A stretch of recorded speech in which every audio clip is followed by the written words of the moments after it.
Reading with your kids. Hola, ni hao, konnichiwa, assalamu alaikum, shalom, jambo, bienvenidos. Hi, my name is Jedley, and this is the Reading with Your Kids podcast, coming to you from the beautiful and historic neighborhood of Reedville in the southwest corner of Boston, Massachusetts. We hope that wherever you are feeling warm and toasty and loved. And I know that every time you choose to read with your kids, they feel warm, toasty, and loved. Our guest today is going to tell us how we can make our kids feel warm, toasty, and loved, making easy paper projects. Her name is Maggy Woodley.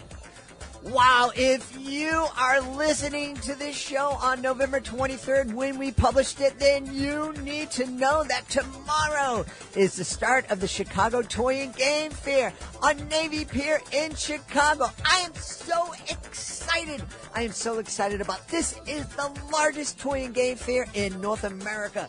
It's going to give attendees a chance to meet inventors. They're going to meet authors. They're going to have a chance to play with life-size toys and games. They're going to have a chance to be in immersive events and shows. And they're going to have a chance to find out what it's like to be a guest on the Reading with Your Kids podcast. That's right. We will be there. We'll be there interviewing families and kids for future episodes of the podcast. You're going to have a chance to preview some of the great books that we've featured here on the podcast, and it is going to be a wonderful, wonderful event. It starts tomorrow, November 23rd, goes on to Sunday, November 24th. Chicago Toy and Game Fair, Navy Pier in Chicago. And if you haven't done so already, go to shytag.com. Use the promo code RWYK. That's Reading with Your Kids, our initials, RWYK. Save $3 on each ticket that you purchase, and there are no limits. You can purchase as many tickets as you want.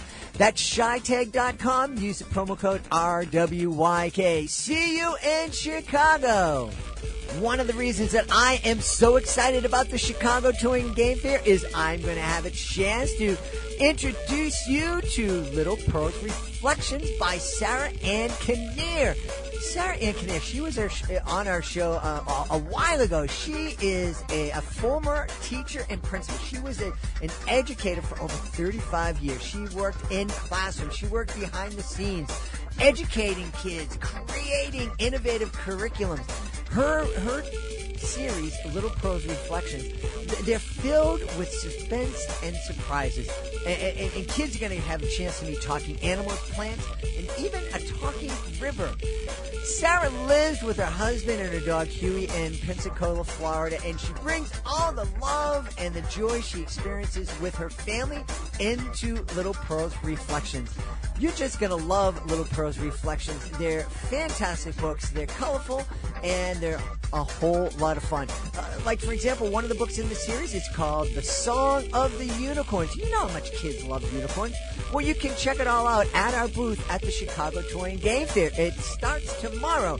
And, of course, if you can't join us in Chicago, be sure to check out Little Pearl's Reflections by Sarah Ann Kinnear on Amazon.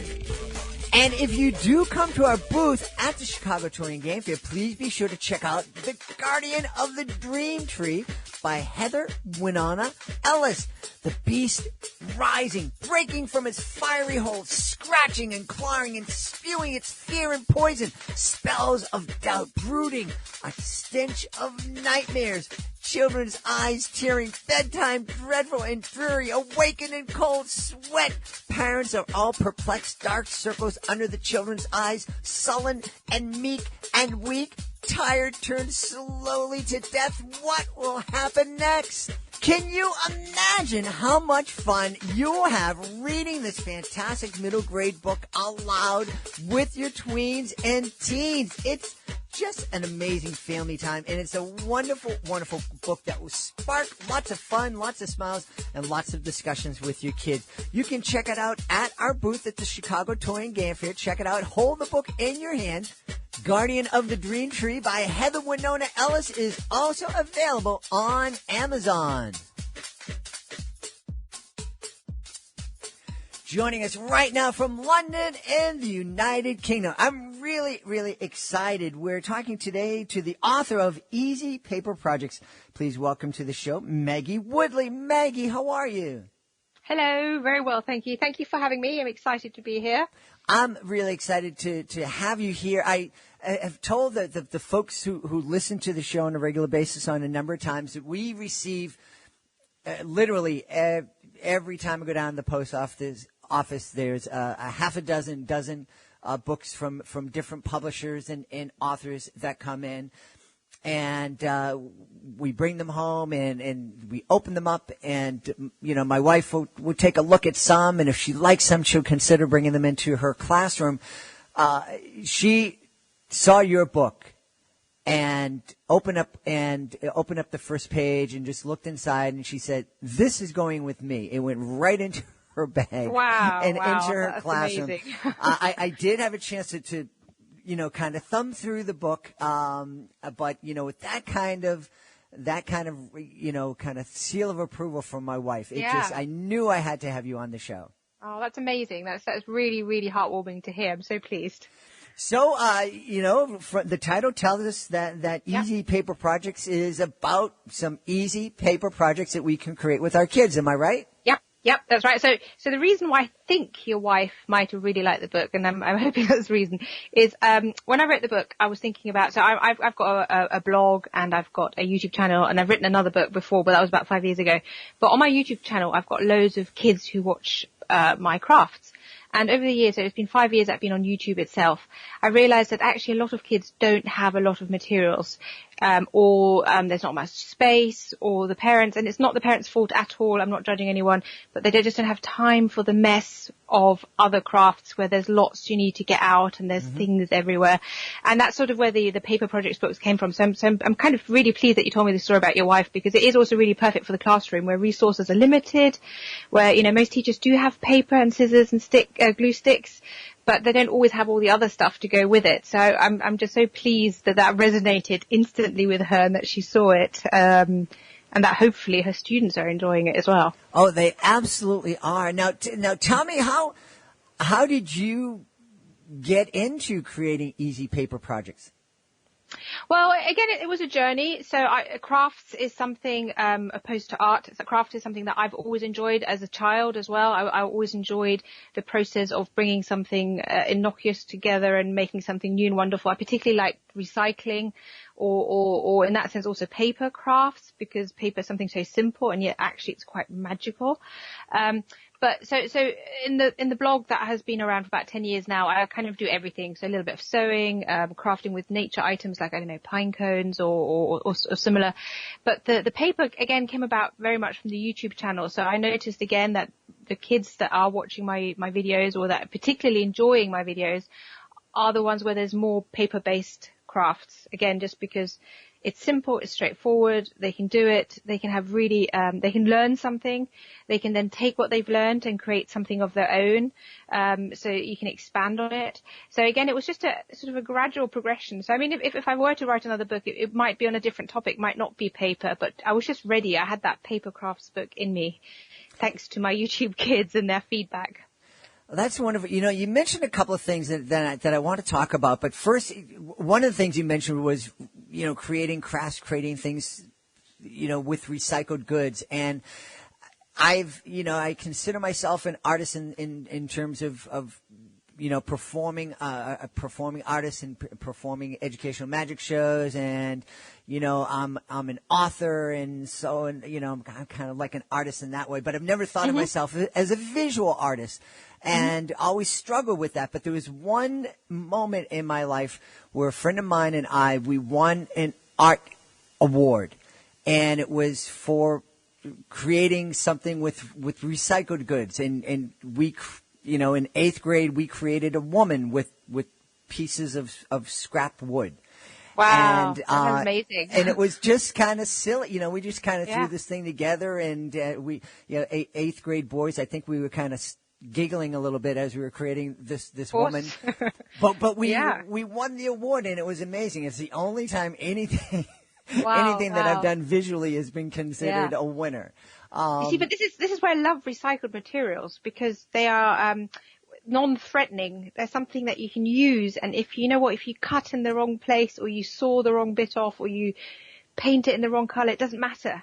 You've not wasted something. So that's probably why you had such a success with that wooden woman, because you were able to just take these materials and have fun with it, right? Mm-hmm. Yeah, and it was absolutely fun, and maybe that's what won it for us, is that the fun show. Yeah, it's great. That's amazing. I'd love to see it. Oh, I'd love to see it too. That was a long time. It's probably disintegrated by now. But tell me, you talked, you seem to make a distinction between crafts and arts, or crafts and art. Yes. Why is that? And well, there's two. Well, there's one really basic one. One is, especially when there's a lot of debate around process versus product art or crafts. So art tends to be, for me, very much about process. So it's all about exploratory, and you're just throwing things at a canvas, or, so it's sort of I think it's a very different process. And with craft, yes, of course, there's a creative element as well, and you always must let the children do their own thing. So, I have no problem with them taking a craft from my book and turning it into something completely different. I think that's brilliant. But, with craft, there's still a process, or a product that you kind of sort of get at the end, because you have to learn, like say with knitting, you have to learn how to knit. You can't just take a ball of wool and play with it. Mm-hmm. So craft for me is also sort of about skills, and you're learning things that then once you put them together, you can then become much more creative on your own. So I don't know, origami, I know that's paper, but again, origami, you have to follow steps in order to get to the product at the end. So a lot of purists will say, oh no, it's all about the process. You shouldn't really worry about what you make. And I agree, you shouldn't really worry about what you make, but I think crafts gives you like a toolkit, and it gives you skills, and it allows you to hone things like fine motor skills and spatial awareness, and it allows you to bring lots of different elements together, and then you can be creative and do your own thing, if that makes sense. Yeah. It kind of sounds like you're saying, an artist might start off with the blank canvas, and kind of, or what I've heard some artists say is like, a sculptor will say, well, I just kind of start chipping away at the stone and reveal what's inside, what's inside the stone. And whereas a crafter starts with I want to create this in the end. Yeah. And I think also what I like about crafts is, in that sense, is I think art can be intimidating. Mm-hmm. So a lot of people, you do give them a blank sheet of paper, or that blank canvas, or that block of wood, and they don't see what lies within. And that's okay, because we're all different, right? We're not all artists, but it doesn't mean that you can't enjoy the process of creating. So that's why, again, I like crafts, because actually crafts to me make being creative accessible to those who believe they're not crafty or arty. Mm-hmm. And I think it gives them confidence that actually they do have ideas, they are creative, they just haven't had the opportunity to nurture them. So I think crafts are less intimidating at the beginning, because obviously when you become a master crafter, then you're super creative. Mm-hmm. But if you're a beginner, crafts is less intimidating than art, I think. Yeah, and am I right in thinking that crafts are typically something that we end up using in our lives, as opposed to just hanging and looking at? Yes, that's right. Yes. So a lot of my crafts are really popular. The kids' bookmarks. So there's a corner bookmark series that they all adore, and it's got practical use. Not only is it fun to make, you then get to use it. And I think get back to the recycling as well. I think that's why I enjoyed recycling or sewing with old fabrics and materials, because you're taking something that was, in inverted commas, worthless, and you've turned it into something useful. So again, I think that's a really good distinction between arts and crafts, that crafts actually serve a function. You make a clay pot, you now have a pot, that kind of thing. Mm-hmm. So I think that's a really good point. We talk a lot here on the Reading with Your Kids podcast about the value that kids get from reading with their parents. And we talk about, kids are exposed to new vocabulary, and they develop a love of reading. I love, and that's right, but I think the most valuable thing that comes out of reading with our kids is that bond that we create with our kids. Yes. And those conversations that we start. Am I right in thinking that same kind of bond can happen when we're creating with our kids? Oh yes, absolutely. Because you're spending time together. You're spending focused time. You're not on your mobile. You're not on the phone. You're not talking to somebody else.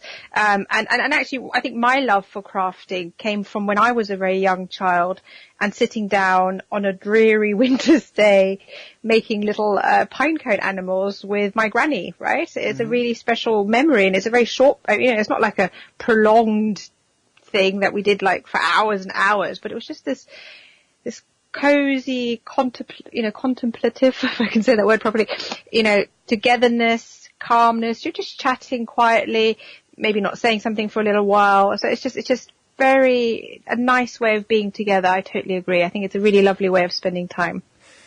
You just hit on something that is so important, and it's so intimate, and I think that we forget about it. We don't think about it. Is that time that we spend together in silence. And we're comfortable with that. It's not that uncomfortable silence like, well, we got to say something. It's just, hey, we're here together and we can just be, and there's no need to say anything. No, and you're kind of, and it's very meditative, isn't it? Mm-hmm. So, and I think crafts can be very soothing. I think there's a lot of research done about the mental health impact that doing something creative can have.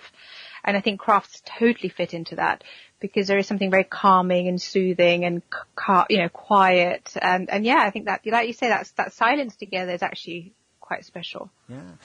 And, we talk about the fact that our kids spend so much time on their devices these days and they're constantly looking at screens. This is such a wonderful opportunity to, really kind of ignite their imaginations, and give them a reason to turn off those screens. Yeah. And what I try to do with the book, thinking about those kids is, so it's a bit of both. So we just talked about the nice together time, and I totally value that. But what I also try to do with the book is to allow for independent crafting. Mm-hmm. So again, although my daughter and I will do a sewing project together and we have a really nice time together, but equally I don't have time to sew with her every day. And if she wanted, if she could, she would do that every day, and that would be like her heaven. But obviously I can't do that. So what I also like about specifically my book, and this is relevant to the tech side of things, is that actually most kids should be able to do most projects in it, to better degrees and worse degrees depending on their skill levels or experience. So the problem with tech is it's often used when a parent's very busy. Mm-hmm. So it's often used when some chores need to be finished, or when an essay needs to be written for work, or not an essay, a presentation needs to be written for work or something. And the parent is just like, oh, if I just can finish this, okay, let them have half an hour on the iPad or whatever, and I'll just get this done and then we can go out. So there is that thing about technology becoming a babysitter because we are just very, very busy. So I wanted the book to be something that, yes, you can enjoy together, definitely, but also that the children can do on their own so that they can have that quiet time to get, they can still work near their parents and you can still be with each other. You can still chat, but you don't have the parent constantly having to come over and, rethread the needle right. or get the paints out or make sure they don't go all over the floor or change the water because it's got too messy or something. Mm-hmm. So I was very mindful of that as well. And that's, I think, sort of in parallel with the overuse of technology that a lot of kids fall into accidentally. It's no one's fault. Yeah. It's just one of those things, isn't it? And, you mentioned, sitting down at the table, maybe the parent is sitting down working on that presentation, and while the kid is working on an easy paper project, you're still together, you're still spending that time, you're creating different things, but you're still spending that intimate time together. Absolutely. And I remember when my daughter was quite young, I was at the time, so my son was already at school, she wasn't that young then, she was about 3, and I would be, maybe I'd have to do a couple of hours of work on my blog. And I noticed that actually she was quite happy for me to do a bit of work as long as she was near me. So she would sit often on the floor near me, drawing and scribbling, and I can't even remember what she was doing, but she was just quietly busy, but we were together.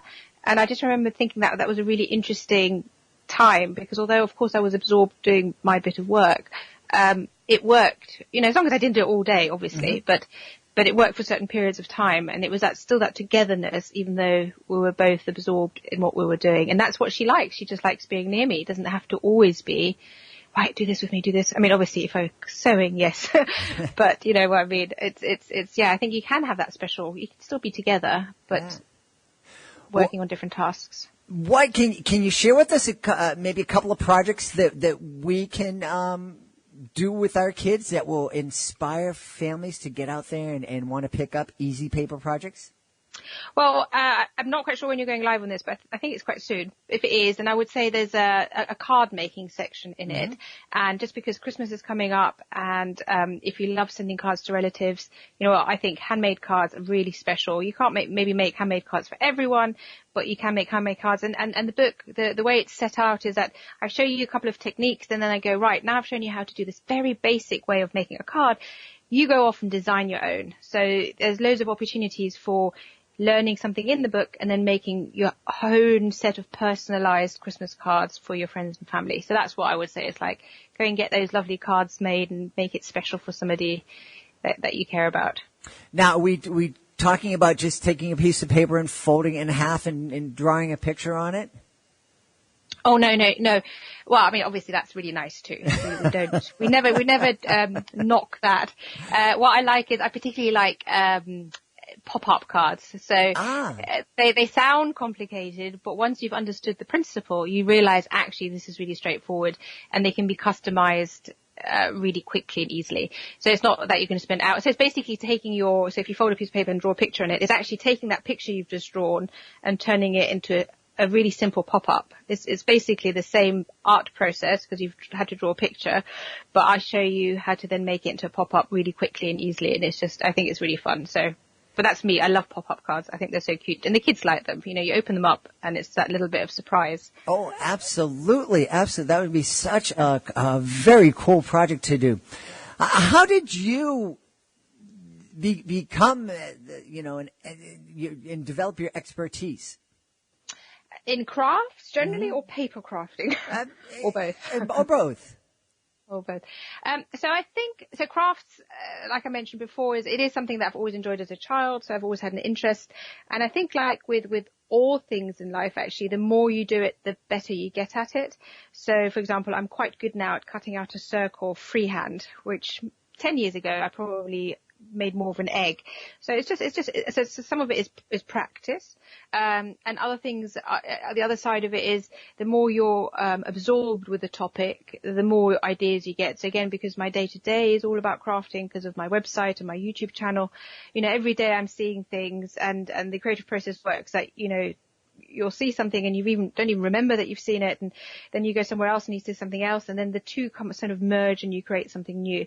And I would say it's just by doing. So the more you do, the more ideas you have. Also, the more you do, you learn things, like you realize that, I don't know, clay is better if you make small bowls rather than big bowls, or, I mean, maybe that's not a very good example, but the point is you get to understand your material and you get to understand what it likes doing and what it doesn't. So paper, for example, a glue stick is usually better than white glue, like Elmer's glue, because that makes the paper wrinkle. But you'll only realize that because you've started using it more. And as you use it more, you learn more about what you're doing.